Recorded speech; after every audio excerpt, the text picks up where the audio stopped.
Salut YouTube, sunt Cătălin și astăzi vă arăt castelul meu ce l-am făcut în episodul trecut.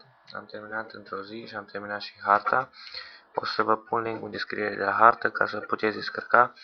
Este și pe creativ și pe survival, dar prefer să nu folosiți creativul, deoarece am făcut harta ușoară, cu multe indicații, așa că nu are rost. Eventual în ultima parte, dar nici acolo să nu folosiți. Am dat explicații clare, e foarte ușoară harta.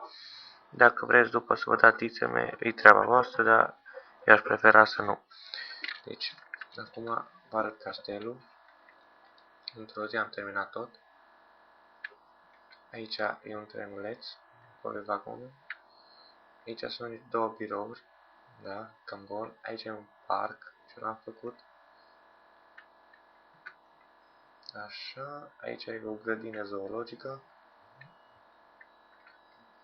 O fântână, două căsuțe, fântâna mare, da. Aici un hambar pentru zoo, vedeți pân, așa. Și aici e birou de angajări, da. Aici e pomul de Crăciun, cadourile lui Moșu.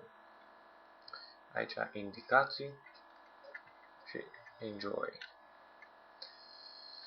Eu cam atât am vrut să vă arăt castelul. Și o să vă las un link în descriere pentru harta ce am făcut-o pentru voi. Așa că ne vedem de anul nou. Sărbători fericite încă o dată, să aveți baftă!